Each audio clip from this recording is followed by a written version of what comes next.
Hey guys, welcome back to another 5 Academy video. This is Shaheer. So, what we're going to be doing today is going through another ACT reading practice exam that we have on our website.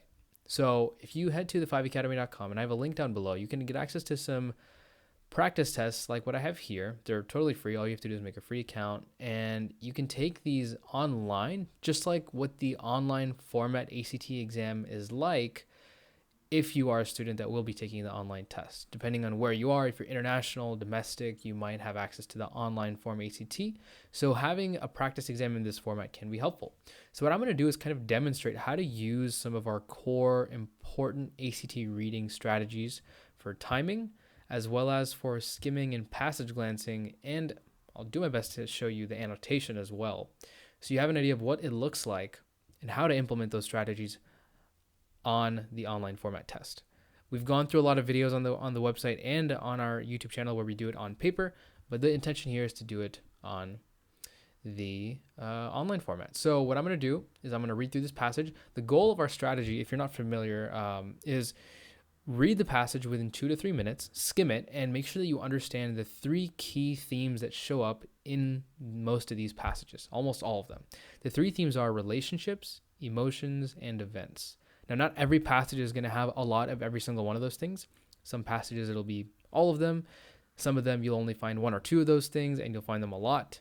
The last one, you might not find as much. So whatever you can find out of those 3 themes, typically the questions ask about a good amount. So it's good to just take note of it and annotate it, because that's the stuff that you really want to remember. You don't want to take too much time to understand all the little intricacies and details, because that just adds a little bit of confusion. Just focus on those 3 main things. The other stuff, just kind of skip over it, skim over it, and don't give it too much time. All right. So without further ado, I'm going to get started with a natural sciences passage. It's just I just chose a random one here. You can see it's a normal length, 80-90 lines. And without further ado, let's get started. All right. So let's start that 2 minute at 6 o'clock. The health and sustainability of forest systems have long captivated the interest of ecologists. In the midst of this, the study of ecological hazard is a critical aspect of understanding how forests respond to stressors and adapt to fluctuating conditions. Okay, so immediately I see a relationship between the forest and stressors of these conditions. Ecological resilience refers to the capacity to absorb shocks. Forest ecosystems, which encompass a vast array of plant and animal species, present a complex web of these interactions, and other institutions have sought to unravel. One of the central components of this is biodiversity. So this is like the first main theme that I'm seeing. Diverse ecosystems are often more resilient. So this is kind of a trait. In the case of forest, biodiversity can help mitigate the impacts of pest disease in this. So that's a relationship between biodiversity and forests.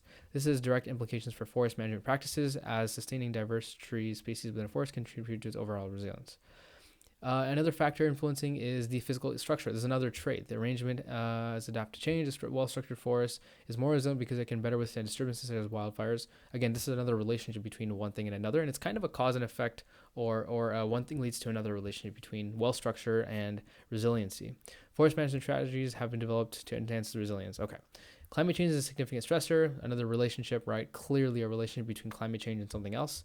Rising temperatures altered something. Forests must adapt to these changes, and this adaptation is critical. It's shown that some trees are migrating to higher elevations. Interesting. That's clearly a relationship between trees and elevation, also between climate change.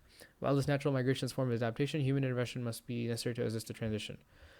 All right, how much are we doing on time? I've already used about 2 minutes. Invasive species are another challenge. This emerald ash borer, for example, has decimated.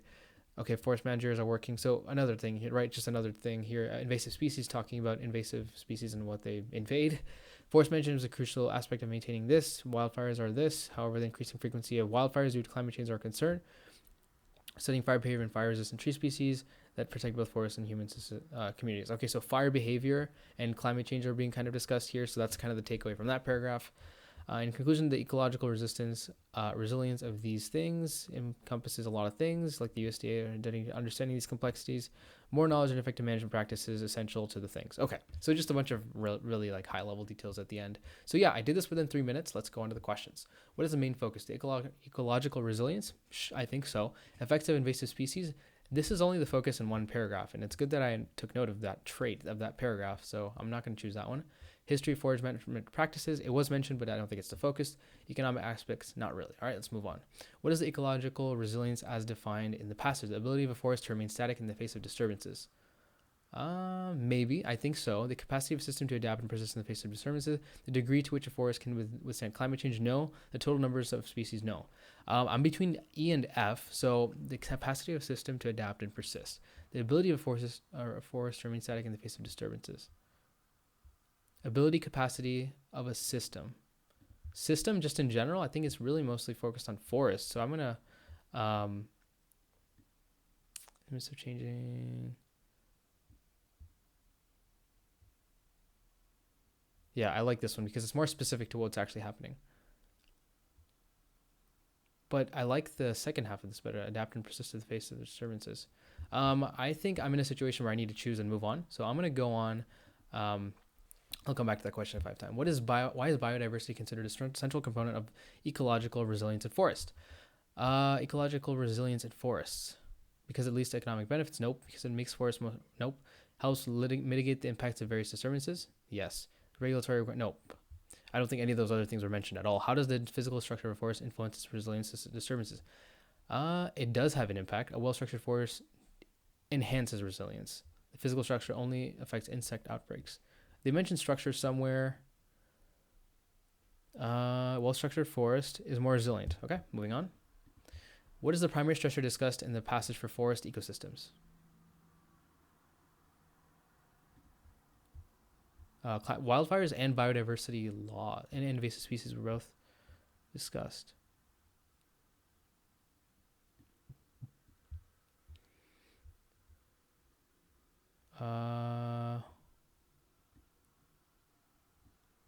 Primary structure discussed in the passage for forest ecosystem.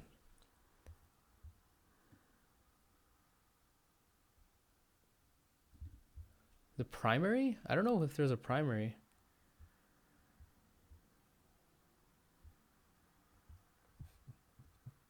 I have 4 minutes.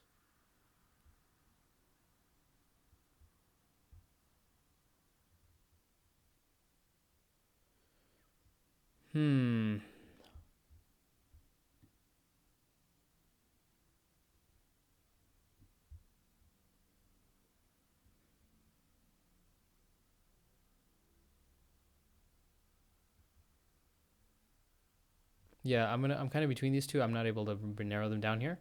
So I'm gonna go with wildfires because it was mentioned first. What is the role of human prevention? Human intervention is necessary. Accelerates the natural migration of tree species. Is needed to slow down the adaptation process. Leads to increased tree mortality. So they mentioned human intervention.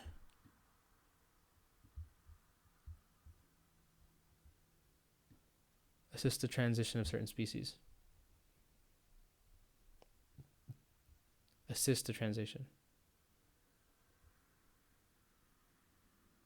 Yeah, I think this one's the closest because it's needed.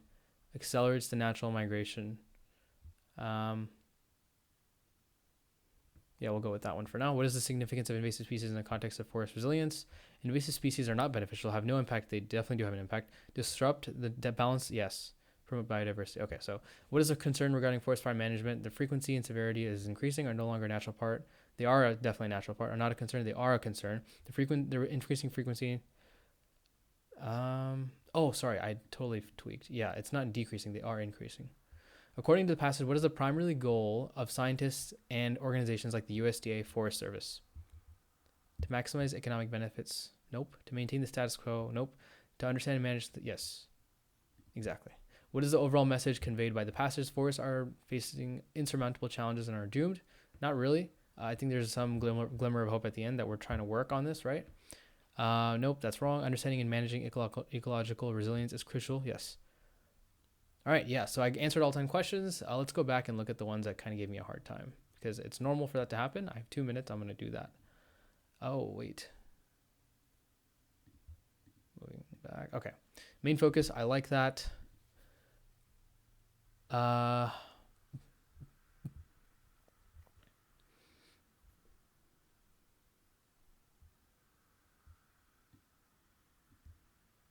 So this was one that gave me a hard time.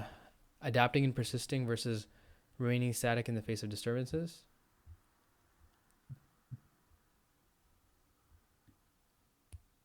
And persist in the face of disturbances. Okay, so I need to stick with that one. What is biodiversity considered a central component of ecological resilience? Yeah, that one's easy. Easy. Okay. Primary stressor. Um,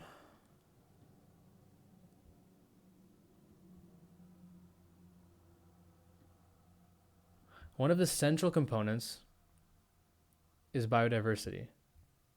So if that's the first one they mentioned, then and they say that's a central component, then I want to say that a loss of biodiversity is going to be the biggest impact, right? Um,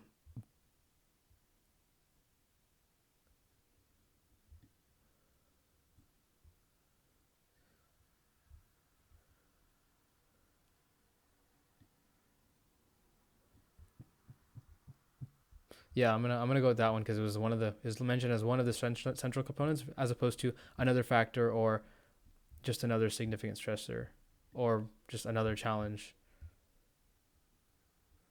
Yeah, let's move on. All right, I need to wrap this up.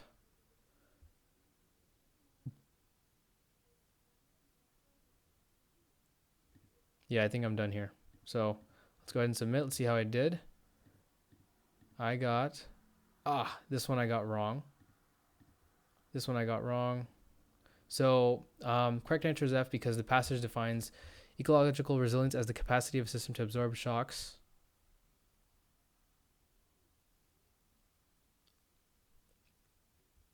Capacity of a system.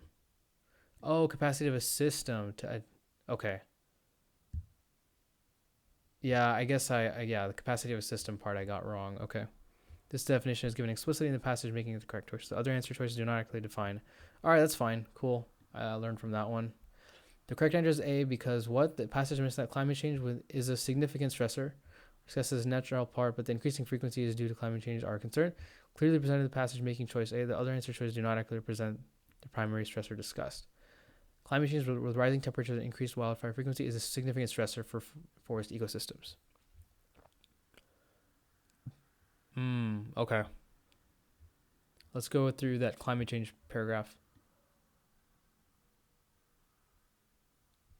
Okay.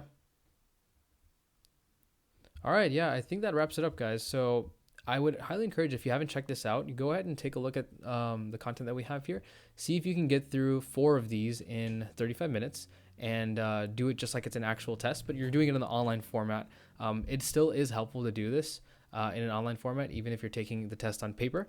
This is also free resources that you can do. These are our like 5 Academy official practice exams. So use them. They're helpful. If you have any questions, leave a message on our website. There's a chat box here. You can send me a message and it goes directly to my phone. And I'd love to help out. So if you have any comments, leave them down below, but the website is the best place to reach us. If you're interested in any of our courses, we have lots of programs on our website. I will just show you because we're here already. If you're interested in enrolling in some of our programs, we have 3 main ones. There's a big tutoring program with all the online content, paid and free content that we have on our website. Then there's a monthly version with no tutoring, and there's a tutoring only as well. So really whatever you want, it's there. You can see some of our testimonials. Lots of students have improved in a short amount of time using our content consistently. So I highly recommend trying it out if you are looking for some improvement on your test. All right, so I'm going to leave it at that. Best of luck, and we'll hopefully see you soon. Bye.